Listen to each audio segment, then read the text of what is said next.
Today's episode features an interview with Tony Jones. Tony is an author and a former pastor, but he's known primarily through his podcast as the Reverend Hunter. Tony has a unique story in ministry and media, and most notably, he found time in nature and specifically hunting to be a place of peace and healing when his life was full of stress. I found Tony on accident through a tweet he sent about the Boundary Waters, a wilderness area in northern Minnesota. I was intrigued by his handle as the Reverend Hunter, found that he had a podcast, and got kind of hooked on his conversations with people from all walks of life and how hunting and fishing and time in the outdoors plays an important role in their life and sometimes in their faith. Now, I haven't spent much time exploring these topics, but I think there's a lot to examine as we see how hunting and fishing bring us face to face with the death that is both abundant in the natural world, but is also necessary to bring about life. I hope you enjoy exploration of those and others topics in this conversation with the Reverend Hunter, Tony Jones. We are fortunate today to be joined by the Reverend Hunter, Tony Jones, who is the host of the Reverend Hunter podcast and my fellow Minnesota compatriot. And we are going to have some great conversations today, talking about our faith and connecting with God in the outdoors and some of his background in the world of hunting and church ministry and thinking about the nature of where those things can overlap. So Tony, thanks for joining us today. It's great. It's great to be here. Yeah, thanks. Thanks for the invitation. Well, you've got a real interesting background, and I'll just sort of reveal my own knowledge that is limited, and that I've gotten hooked on your own podcast and listened to it for the past 7 or 8 months. And so I probably am missing some of your background, but I wonder if you wouldn't mind sharing with us a little bit about how you got into ministry, and then after we're done with that, I also want to hear about your upbringing and your exposure to the outdoors and hunting and what led you to your identity as the Reverend Hunter.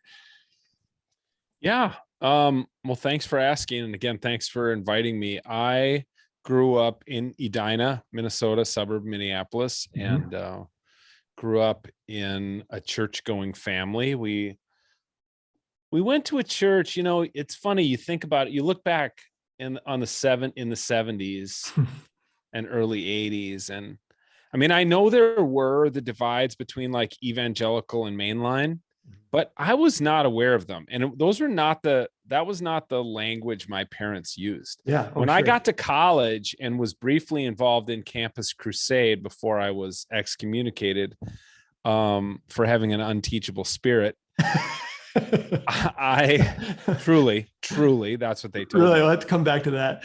Yeah. I never heard a term evangelical before. It was just not right. We just went to church. Right. And there were like the Catholics and the Protestants, and we did stuff with all the Catholic churches. And there were of course did you read the Frank Peretti novels? No, I didn't, but I was aware of them, but I managed to stay clear of them. You're probably more the age of the Left Behind novels, right? Yeah. Okay. Yep. So I'm probably 10 years older than you, or 15, 20 years older than you. So our version of the Left Behind novels were the things called This Present Darkness and these Frank Peretti novels. And there was a church in those novels where the Antichrist lived and gained power. Yeah. And that was, I shouldn't laugh. I'm just imagining how that's portrayed. Okay. So the ministers wore robes. Right.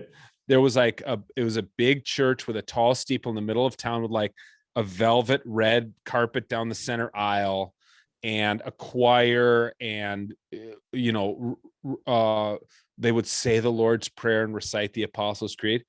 And then the angels got all their power from this little Bible church that was outside of the town limits, a country Bible church. And I remember reading those when I was in college, because it's what everybody in Campus Crusade was reading, being like, that's my church. They're just like the church. That's where I knew something was a little off. Yeah. But that was maybe some of my first, I guess the first time I really rubbed up against the difference between evangelical and mainline. So my point, that's a long-winded way of saying I grew up in a church that was I guess you'd say was mainline, but it had some kind of evangelical-y type vibes. And like our youth pastor had gone to Bethel, so he was an evangelical guy. And I just knew very early, like starting in 7th grade, I just felt a call to ministry and knew I was going to go into ministry. So when I finally emerged from college, I went straight to Fuller Seminary. But, California. In Pasadena. But I came out of there probably convinced that I wasn't going to be a pastor. Because I didn't seem to have the type of personality that people look for in a pastor, which was a big-hearted, codependent softy. I think that's what it takes nowadays, right? Yeah, I think you're right. Yeah, and that's not me. So then after seminary, what was I, probably 25? I spent 3 years working for a mission organization called YouthWorks, which you probably knew. I've heard of. In fact, I started YouthWorks with my old youth pastor. I was the first executive director, and that thing grew like crazy for the first 3 years. And after that, can you hear that? No, you some birds. There's trumpeter swans out on our lake, and they're just going. They must be mating or something, because they're really going crazy, and I wish you could hear them. Then I went to work at my home church for 7 years as the youth and young adults pastor. After that, I went to Princeton Seminary for a PhD, but that was also right around the time that the emergent church movement was really blowing up. I was a big part of that. So it took me a long time to finish my PhD, like 8 years, because I was writing books and speaking, and I was a national coordinator of Emergent Village. And so Emergent was a church movement or church renewal movement I was a part of that had a pretty good 10-year run. And otherwise I've worked in Christian publishing. I did an interim gig at a church last fall. Mainly these days I write. I teach at Fuller Seminary, and hustle. I'm just like, my whole life is a series of side hustles, basically. Right. It doesn't sound, in some ways it sounds awful, but not all that bad either. You get the flexibility.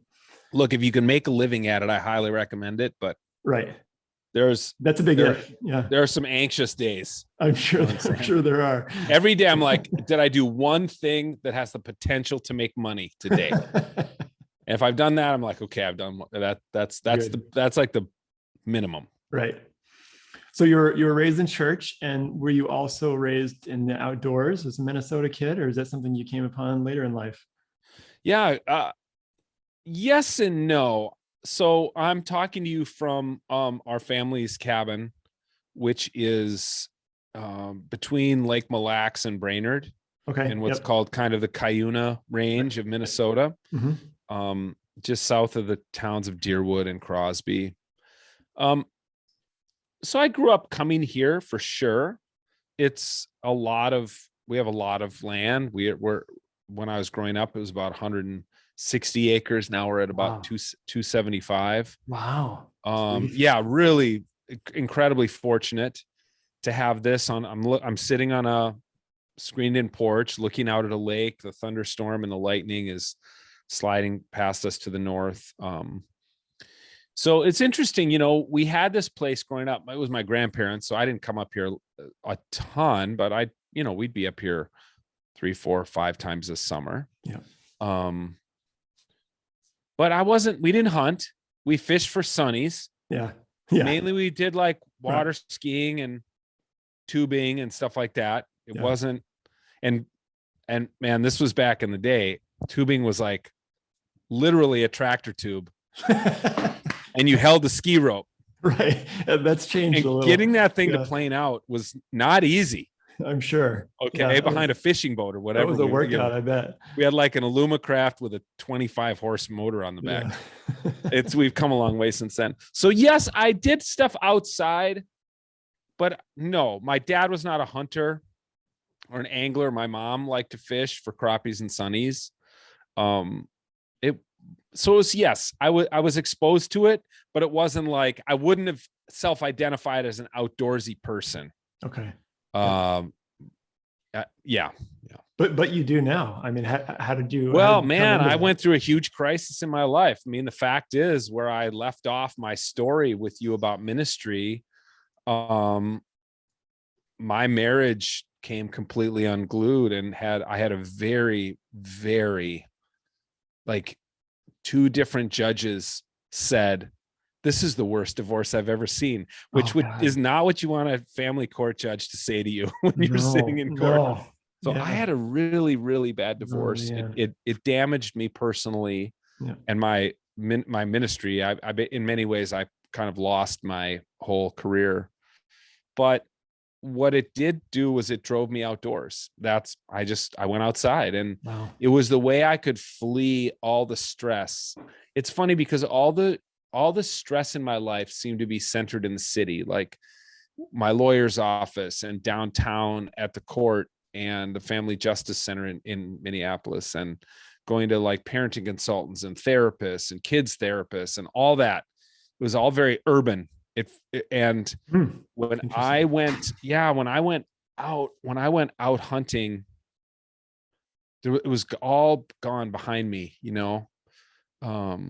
And so I fell in love with it. And frankly, the guys I hunted with, particularly guys I pheasant hunted with, and I still do to this day, they did not care. They Right. couldn't care less about what people were writing about me on the internet and about my divorce or custody of my kids or anything like that. So it was so healing for me. And Mm. even I'll be frank too. The church was not. The church the church does not do well with Mm. its leaders. Yep. I think a lot of churches do really well when like lay people are going Yep. through strife. Right. They are not good when pastors are going through strife. Yep. Nobody knew. It was like, I had people say to me, literally a quote I remember was like, you are radioactive Wow. right now. This from Yeah. another Christian, like leader and author and pastor. Right. Like, Right. I just can't. Another person said, my brand can't really handle being along with your brand. I'm like, I'm a brand. That's all I am. I'm a brand. Now I get it. I mean, I was an author and I was getting speaking gigs and I was trying to sell books and Yeah. Yeah. get quoted in the New York Times and like that. I understand it, but still, I was a little heartless. That's pretty, yeah, brutal. But the people I hunted with, these guys, they didn't care. They were just like, hey, you got a good dog, you know, you're not a great shot, which means the rest of us can clean up the pheasants you miss. I'm a better shot now, but at the time I was a terrible shot. Took a little while to get there. Yeah. Oh my gosh, embarrassingly bad. Guys would let me, they'd be like, you get the next one. It'd just be a layup and I'd shoot 3 times and miss. And I remember this one guy, Cal, he was like a military guy from Sioux Falls. I think he was a security guard at the big hospital in Sioux Falls. I mean, this dude was like 6'5". I haven't hunted with him in years, but he said this to me. We're pushing through this field. And he's like, you get the next shot. I've shot a lot of birds today. So this bird gets up right in front of me, man. I mean, it had a target on its back. And it's just like, you know, those pheasants, they're just slow motion. They're like the slowest game bird ever. Boom, boom, boom, 3 misses. And I just remember, I'll never forget the field we were in. I could show you where we were standing. And he just looked at me and just shook his head. Didn't even say anything. just pure disappointment. Right. I was like, I really need to practice my shooting. Well, I take it you've made some progress since then, at least from the stories you tell. I'm glad whatever it took to work through that. I've shot a lot of birds, and yeah, I'm a much better shot. And you know, it's reps, right? Like so many things in life, it's reps. It's just like the more it's like you and I could go out in the field and you could probably hear 10 different birds songs and you'd know each one and I'd know one, you know? Right. So hunting stuck with you. It wasn't just something that you used as therapy. It seems like it's I don't know, maybe it continues to be your therapy, but and just listening to you talk about it and the joy that you get from it, So I mean, we haven't talked enough to discuss this, but I don't hunt myself. But I mean, you're a good evangelist for the sport because Yeah, let's great. go. I'll take you out. Right. I know you will, because you've never said no to anyone that's ever, requested that. It seems like It's funny because one of the guys I had on my podcast a few months ago is a roofer. Okay. And he needed some work done. I needed some work done on the side of my house. I couldn't find anybody to do it. And I just shot him just a email out of the blue. Yeah. And cause I'd gotten his name from another guy. And I said, hey, would you do this? Could you ever patch up this hole in the back of my house in this hardy plank? And he clicked on the Reverend Hunter link on my email signature. Yeah. And he writes back and he's like, I will actually do it for free if you'll teach me how to hunt. And like, what I didn't tell him was I would have probably paid him to teach him how to hunt. You know what I'm saying? Right. Well, I got like work done on my house and I got to go hunt. Right. So I'm like +2 on that transaction with Chris. So yeah, I'm mentoring a couple people to hunt. I'm crazy about hunting. I was just out with my wife and my mom. We were walking the dogs and I heard a turkey gobbling, and I texted my buddy across the lake who's hasn't filled out his tag and is a bow hunter for turkey, so he'll know where the turkey is tonight. And I kind of orient my life around it. Right. Yeah. And I'll take you out anytime. Well, we can talk. I'd be interested. I mean, I grew up around, well, I mean, my dad was not an outdoorsman, but my best friend in middle school and high school was kind of a hunter, and his neighbor, who was, the three of us palled around together, his dad was a taxidermist, and it was like his entire life, his entire house, everything was hunting and fishing.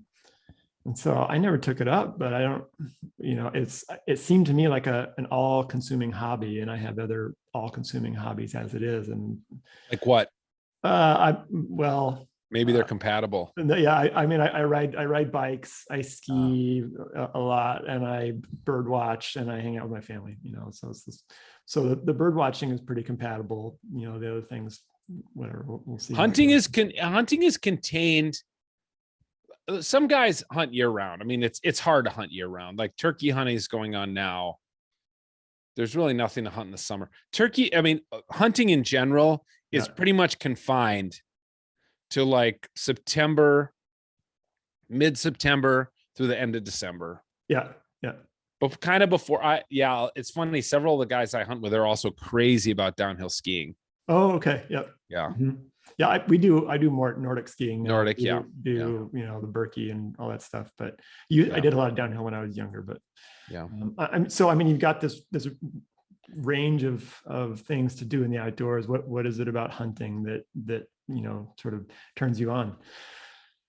If it's something you can narrow down to a soundbite. Yeah, I think there's a couple things.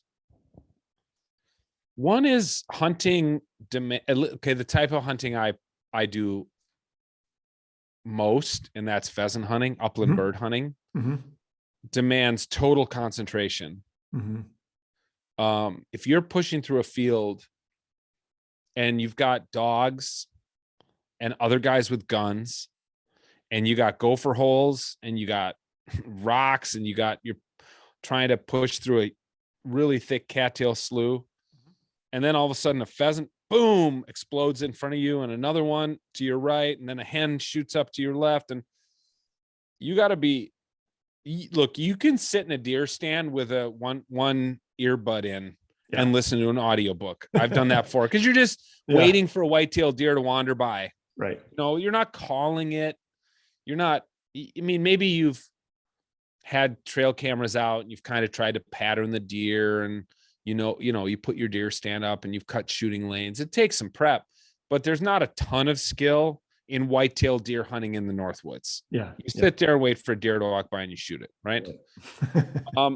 Duck hunting is like next level skill,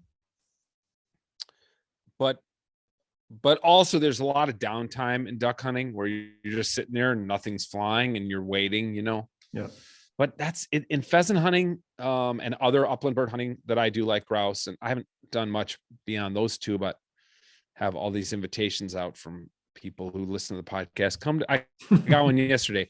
Come shoot bobwhite quail in Kansas with me or whatever, So I love the demand it takes on you of total concentration, which I think is rare in today's world. We're like constantly multitasking and having notification buzzes and bangs and little red dots on our phones that say there's more incoming. Yeah. So I like that. And then I have a guy I hunt with named Jorge in South Dakota, one of my best hunting buddies. And he said something that made a lot of sense to me. He said, the thing about hunting is it takes all your skills and the stars must align. Mm-hmm. So in other words, it's a human endeavor that takes a great deal of skill, but luck is also involved. Okay. Yeah. Maybe that's guys who play, Texas Hold'em. It's like that. It sounds like poker. Yeah. It's a combination of skill. Yeah. A combination of skill and luck. And, there's some other stuff too. So, I think those two things, one thing I do this time of year is I umpire town team baseball around Minnesota. Mm-hmm. Fun. And I love it. And that's a similar to my first point. It's a similar thing that demands total concentration. Like for 3 hours, I have to be completely focused. My mind can't really wander to think about the stuff I've got coming up at work or writing project, or I'm so pissed at one of my kids or something like that. And again, I just think there's not much in the world right now that demands that. Lets you do that. Right. Yeah. That's great. And it seems like it has become part of your faith experience too. And can you speak to that? Because I think that's probably not true for every hunter, but hearing you talk about it, that you have, I don't know, religious experiences for lack of a better word, as you're out hunting. Yeah. Is that something that you became aware of yourself, or was it, did your background in ministry lead you to look for that? Can you elaborate on that? Honestly, I think I probably have had those experiences in spite of my theological training, not because of my theological training. That's the question. I mean, that's what drives me, is that there's so little room for that dialogue in Christianity, and which, led me to my own challenges in my faith when I was younger, trying to put those together. Right. So that's a different question. Maybe we come back to that, but but to follow that thread a little bit, I mean, I can't remember a real sermon that I've ever heard about death. I mean, sure, preachers talk about death, and they talk about the afterlife, and they talk about our eternal home with God, but it's all very abstract. It's usually just couched in like terrible Christian cliches and euphemisms, and it's not very realistic about death. And that's what I think is really unacceptable, is how many pastors are in touch with death. Like, pastors are at people's bedsides when they constantly die. Sure. And nevertheless, there's so often the preaching about death is so just like abstract and removed from the reality of it. And man, when you kill a 200-pound, 150-pound white-tailed deer, and you climb down out of your stand and you walk over to it, and it's still alive and it's dying in front of you because of a bullet that you shot into it. And it's bleeding, and its big brown eyes with eyelashes are. This is like a dividing line, I think, for a lot of people in hunting and fishing. Is like, I know people who can fish for fish and they can shoot birds, but they can't shoot a deer. It's the eyelashes, man. They can't shoot an animal with eyelashes. Well, it just seems too close to us. Like it's shooting a mammal or whatever. Yeah. I've learned more about death And I'm more in touch with my own mortality as a result of being a hunter than anything I learned in seminary, any sermon I've ever heard. And then I mean, that's just the first one that comes to mind, but Yep. I could list 10 other ways that hunting, and just not just hunting, but I take and lead trips in the Boundary Waters, mainly for pastors, to canoe with them. And there's no hunting involved in that. There's some fishing usually. Yeah. But I think it puts us in touch with transcendence, which is another thing that we're really lacking. Everything is so imminent in the way we live our modern lives. And I think, people we might look down our noses at people who lived in the Middle Ages or in antiquity and thought that God made thunderstorms happen, or angels and demons made people sick from cancer and other people get cured from cancer, whatever. And we kind of poo-poo that, but they were at least aware, even if we disagree on the details of it, with this idea that we're these immanent beings, and there's something bigger than us that's some kind of transcendent reality. And you're a scientist. I mean, science basically ruined that. I mean, science is what's killing Christianity and all religion in the West. It's science is about immanence. It's about, figuring things out on a material level, and giving answers to existential questions that for the last 4,000 years plus religion has answered. So, that's kind of a long-winded answer, but I think being outside and whether it's canoeing in the Boundary Waters or being involved in the hunting experience, I find that I'm in touch with the transcendent in a way that, again, I usually am not when I'm in church. Yeah. It seems like we have a hard time putting word to that. And as I talk with people about it, like they'll say, I feel that, but then it's hard to parse out. And as you say, science killed religion, I feel like in a very different way. And I think about Darwin, who I think was among the first people to take a really hard look at nature, which up to his point, everybody had kind of drawn that connection. The religion and outdoors connection was much stronger in the past. And then he encountered all the suffering, and it just turned him off, right? And that's where I'm really fascinated by hunting uniquely versus just going bird watching in my own life, right? Because going bird watching, I can look at these beautiful birds, and it's so easy to have an emotional connection there and maybe draw that into some spiritual experience. But hunting is much more real in that there is death and that's imminent, as you said, that we're all going to experience that in our own lives and in others. And I feel like there's something about hunting that forces you to acknowledge that. And so, sorry, and I'll get to a question here in a moment, but the discovery that nature is not as pretty as we thought it was, I think, caused some of that split, right? Like, let's no longer walk people down that road anymore because we're afraid of what they're going to discover. And it seems to me that there's opportunity there to put those back together, and that's what I'm interested in, and I feel like that's where you're working on. I don't know if you want to comment on that. It feels like there's this paradox between the good creation, God's beautiful world, and then the death and suffering that's just inherent in it. And with hunting, you can shoot that deer, you can feed your family. It's the most wholesome, organic, grass-fed meat you can get, and yet you have to kill an animal to get it.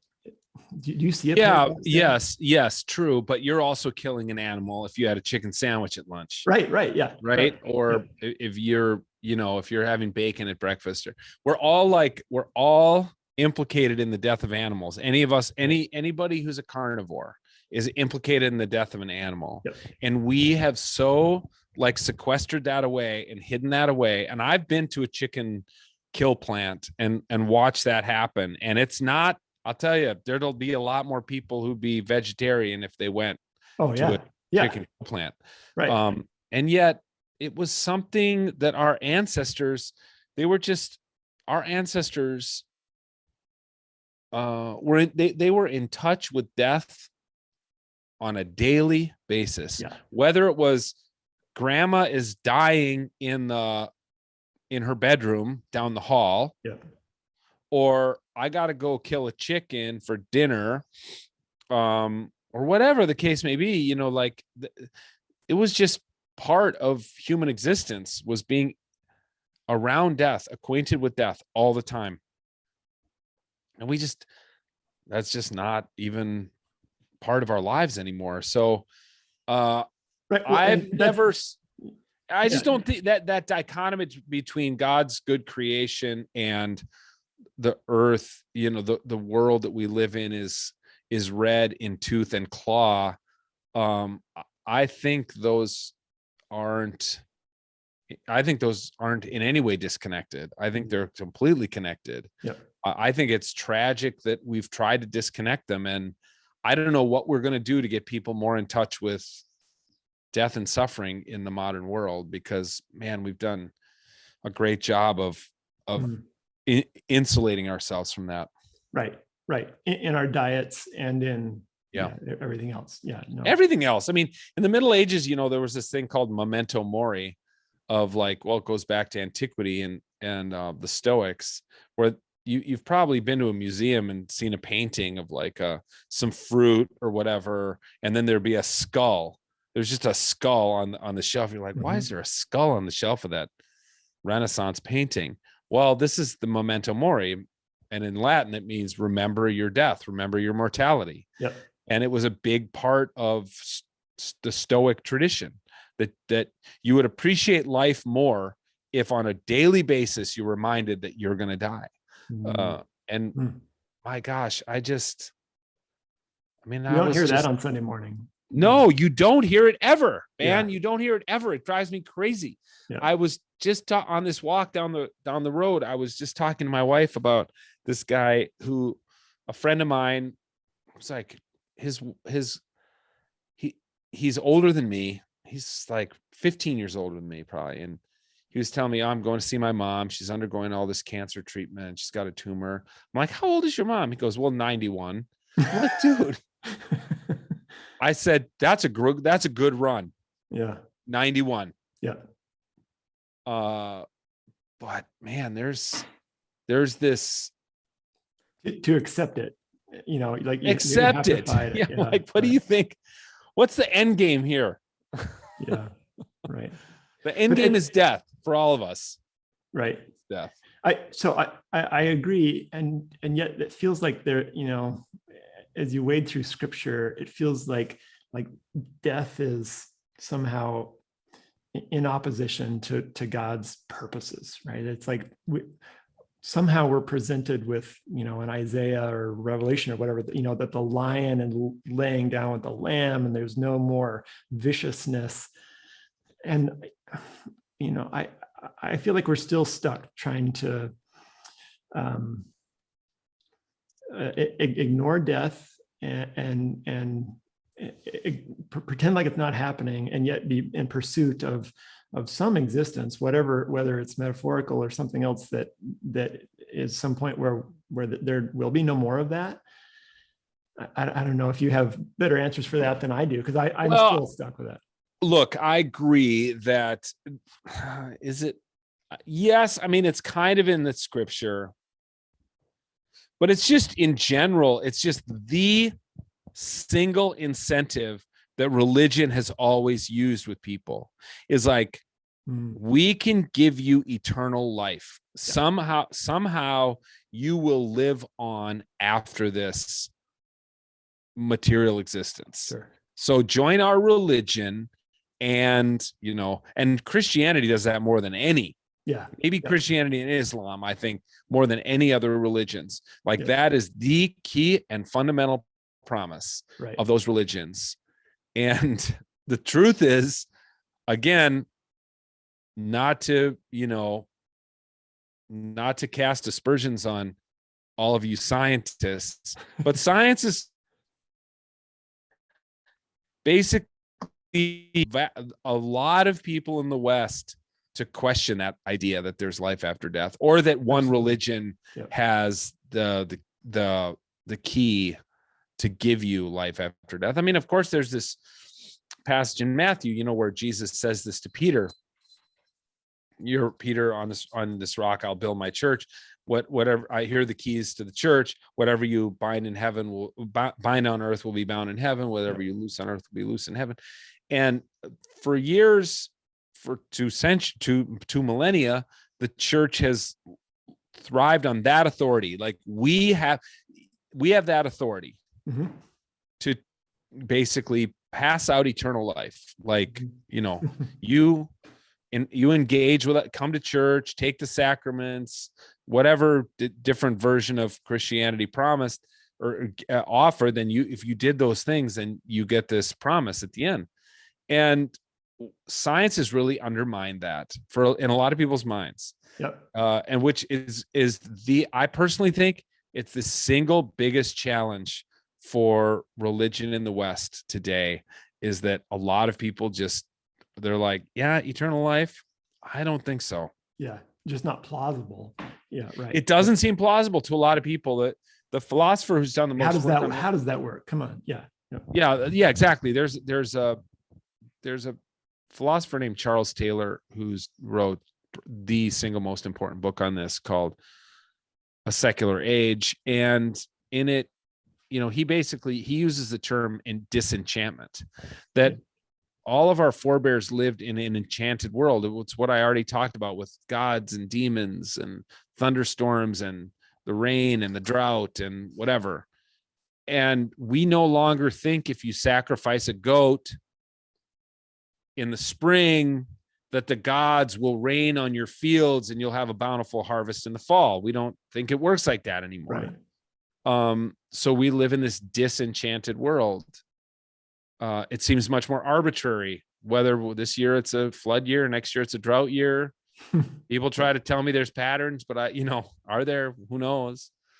That really undercuts religion's authority.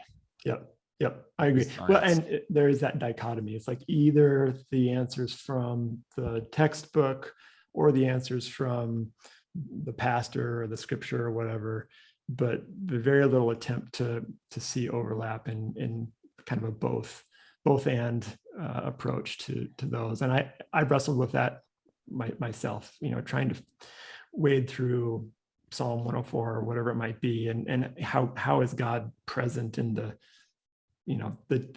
what's going on outside my window. And I feel like there's a lot of opportunity there, which maybe leads us to those classes where you're taking future pastors or clergymen or whatever into the boundary waters. I'd love to hear about their experiences in northern Minnesota, and if they're comfortable engaging in these discussions, and how does that experience, change their view of whatever, of God or of ministry. I'm just fascinated. I would love to sit on your shoulder and listen in on those trips.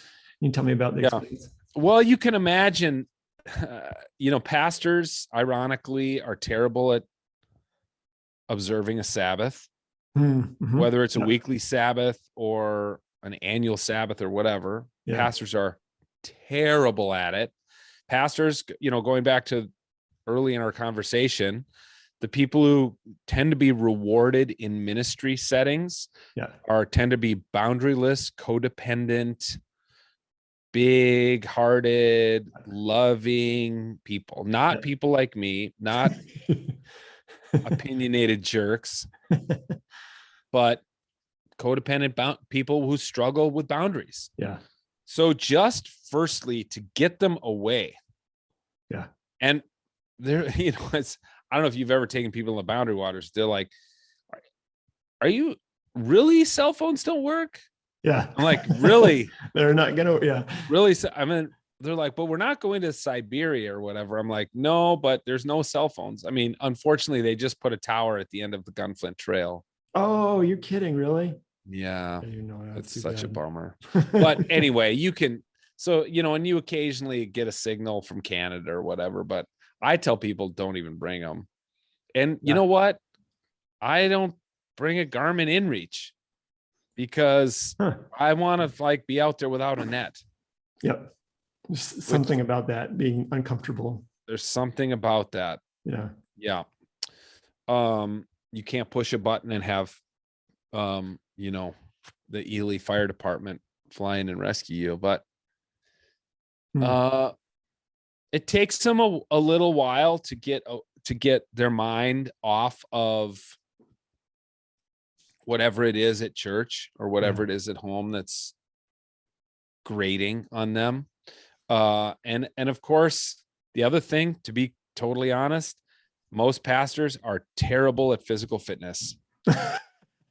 Yeah, I believe that. They don't care. They don't take, just like they have no boundaries. Yep. Emotionally, they don't care for themselves physically. Yeah. And so, you paddle for the first day for 6 hours and man, your shoulders are burning. Yeah. You got blisters on your hands. It's like, it wakes you up to how out of shape you are. And sure. I mean, after I'm talking to you, I'm actually having a Zoom this afternoon with the pastors I'm taking to the Boundary Waters this August. Oh. And one of the things I'm going to say to them is like, you need to at least go start walking. Right. Yep. And it wouldn't hurt. It's going to be physically challenging. Yeah. It wouldn't hurt to throw a bunch of your seminary books you never read anymore in a backpack and carry those, Right. You portage a canoe on your shoulders or a 40 or 50 pound Duluth pack. Baby, it takes some exertion and so those are a couple things that, and people love it. They absolutely love it. They love going a whole day without seeing other human beings. Jumping in an ice cold lake. There's 100 things they love about it. And there's just so little danger. And look, going to the Boundary Waters, canoeing in the Boundary Waters for 4 or 5 days is a pretty low danger thing. As far as wilderness areas go, there's less risk. But it seems dangerous to them because you could drown, you could break your ankle, you're going to get absolutely hammered by black flies and mosquitoes. You're going to get, but we've denuded modern life of so much risk that to take people out somewhere like that, be like, there's some risk involved in this. Like, you read the waiver you signed, it's like broken bones and death, this kind of thing. Yeah. So that's another aspect that I think is great. I think, modern people should be exposed to more risk, to be honest. Look, there's all sorts of risks. Like the biggest risk I drove up here today at 75, 80 miles an hour for 2.5 hours. That's way riskier than going to the Boundary Waters, really. Sure. Yep. Really. But our minds play tricks on us and lead us to believe that everything's totally safe. Right. I wonder if we could transition a little bit to gun culture and hunting. Well, maybe not gun culture, but the culture of hunting. So I work in the world of conservation, wildlife, and it feels to me like within a hunting community, there's both great interest in conservation, but also maybe less interest in what some would call environmentalism. And I don't know if you can tease that apart, if those are viewed as two different worlds, conserving game species versus bigger picture environmental issues. And what's behind, maybe it's just my own perception, maybe you can tell me if it's not there, but viewing those as in two different circles.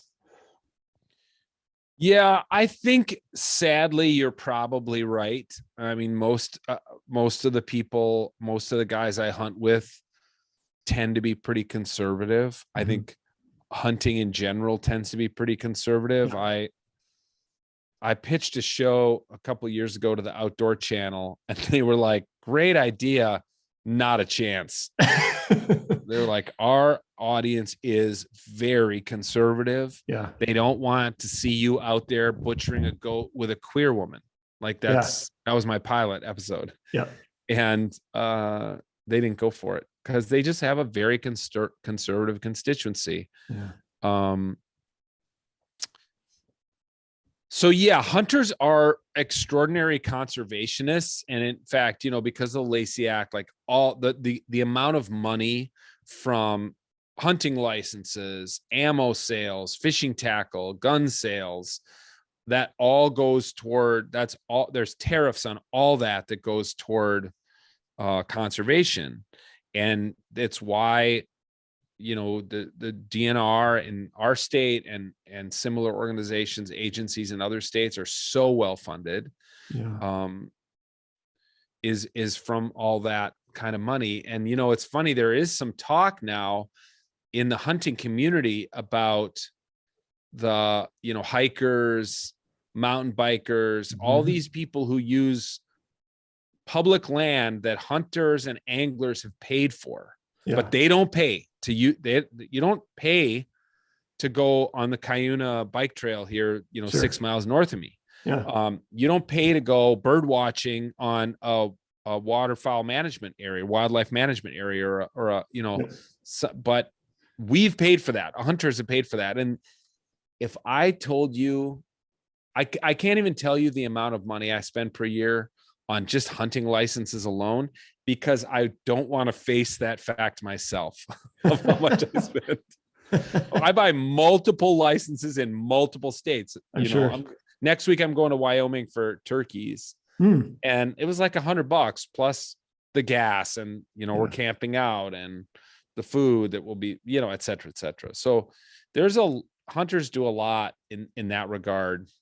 There's some pride in that, right? That they are largely responsible for all of that. You can't go to a hunter's pint night for any, whether it's a Delta waterfowl, Ducks Unlimited, Pheasants Forever, backcountry hunters and anglers. That's the first thing you're going to hear. Yeah. Is, we're the guys who fund all, this or that or the other thing. Yeah, absolutely. When it comes to larger environmental issues, it is tricky. I spent a lot of time in South Dakota in the fall, and I just see it's just corn and soybeans, corn and soybeans, corn and soybeans as far as the eye can see. Yep. And one year this field we hunt is corn, and the next year it's soybeans, and it's just like clockwork. The following year it'll be corn, then it'll be soybeans. And when I'll say to these guys, like, "Oh man, this stupid ethanol, like ethanol is not great for the environment." Right. It saves us a little money on our gas, but it's kind of a boondoggle for corn farmers. Right. Yeah. They'll be like, "Yeah, but," I'm like, what if we planted, what if these fields were planted with peas, with sunflower? Like, I'm not getting radical here. I'm not telling them they should plant hemp or something. I'm just like, how about we just diversify it a little bit with some other crops? Boy, not with corn prices right now. Right. Yeah. You just can't overcome that with so the bigger environmental issues always are trumped by capitalism, sadly, in the circles I travel in. I don't find guys who like deny that the climate is changing, because when you hunt, like if you spend time outdoors, you can't, if you hunt in the same spot every year, you cannot help but notice it. They're like, our climate is changing. Who's responsible? What's responsible? Can we change it? Is this just how it's always been? Has it always been changing? Was it changing for like Neolithic hunters who were, throwing spears? Yeah. Maybe the same.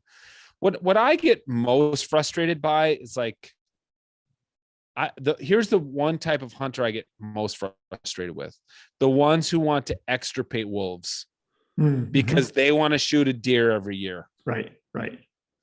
And that I don't get. I don't get how you are a predator, but you're like, I don't want any predators competing with me. Right. I just want to be able to shoot.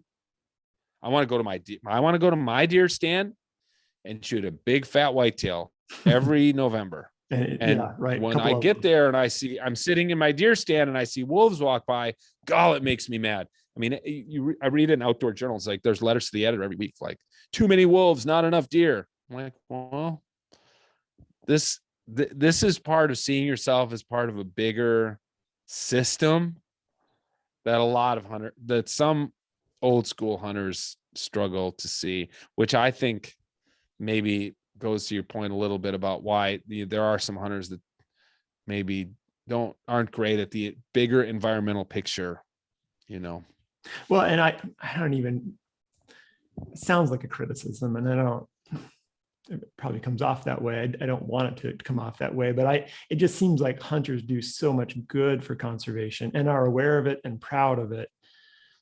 and I think some of it is tied to politics probably, but are wanting to draw a line between what's worth conserving, whatever white-tailed deer and walleye or whatever it might be, versus, so in my world of looking after songbirds, that's just not of interest to them. It's not, if it's, it's not game, and it's, not worth our money and time. And let's make sure that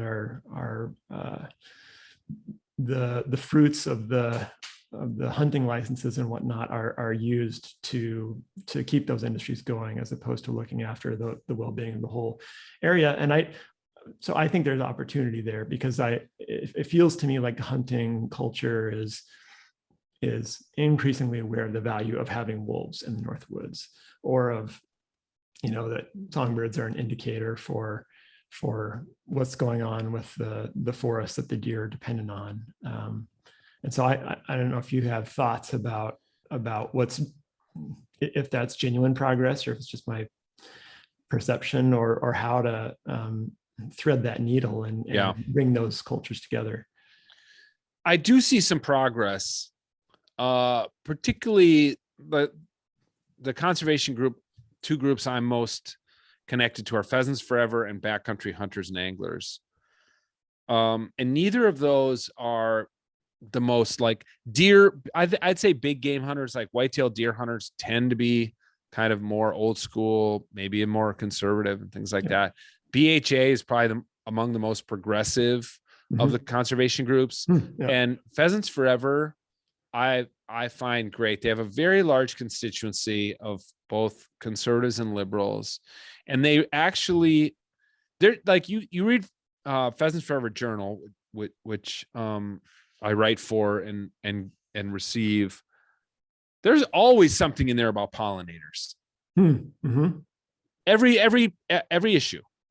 Yeah. So they're selling seed, for pheasant habitat. Like if you own private property and you want pheasants on your land, do this seed, and like this seed also has pollinators coming through. And I've talked to people who are convinced that the reason pheasant numbers are down, and these are pheasant hunters and people in those kind of circles, they're convinced pheasant numbers are down because Roundup Ready corn means that there's quite simply just less bugs and grubs in fields, and that's a major source of protein for pheasant chicks. And with less of that stuff around, you're going to have less pheasants surviving the spring. Right.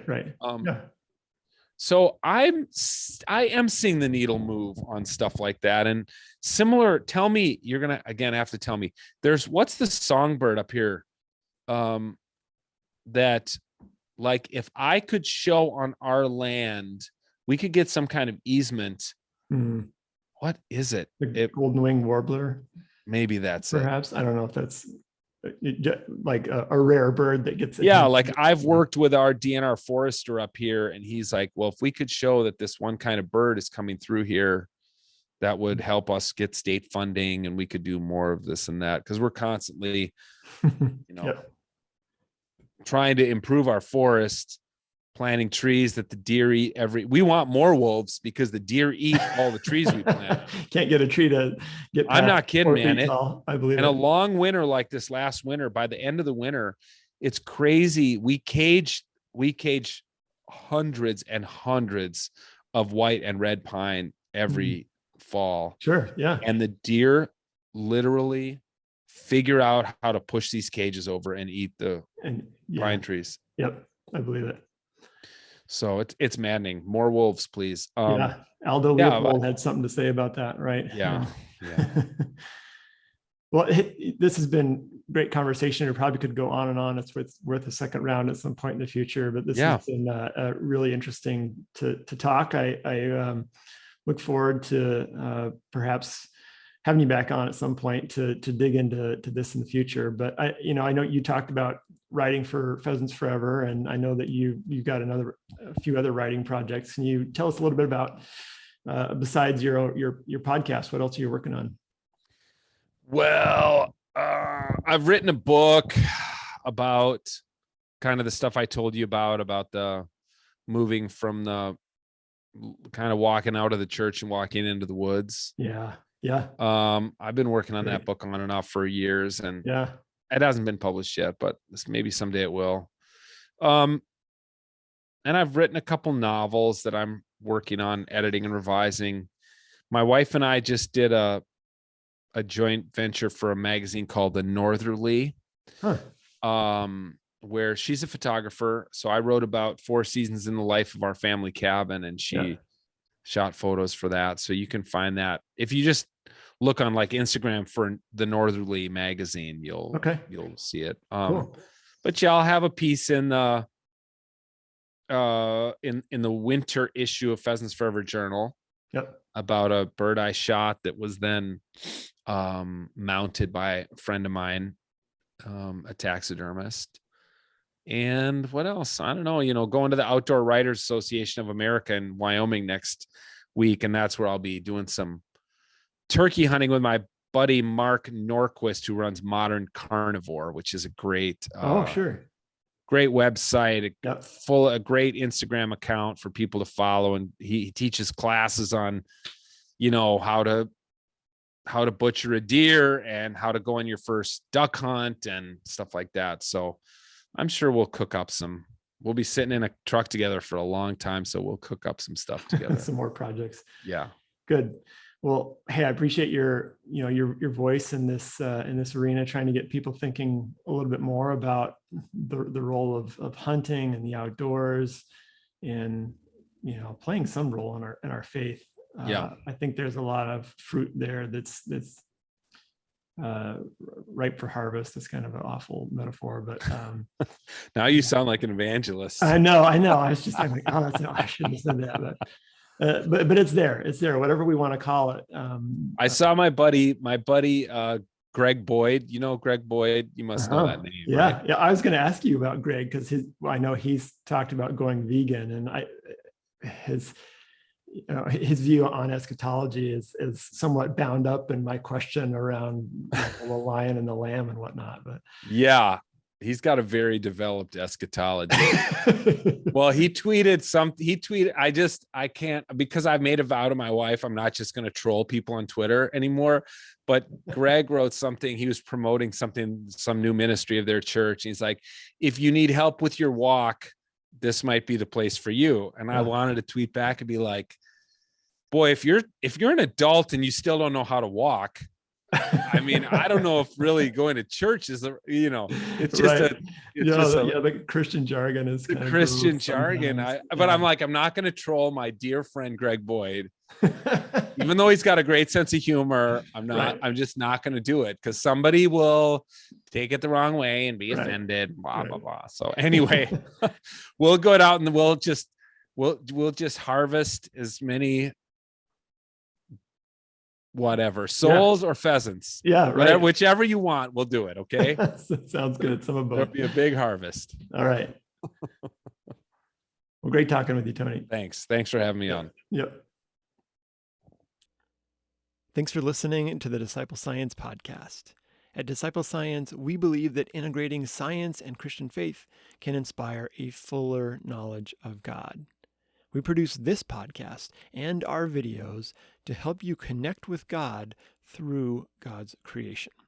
We are a crowd-funded nonprofit. We're based in St. Paul, Minnesota. If you want to support us, you can give at our website at disciplescience.com. As always, I want to thank Caleb Davis for producing this episode and for composing our theme music. I'm Dale. Thanks for listening, and we'll talk again soon.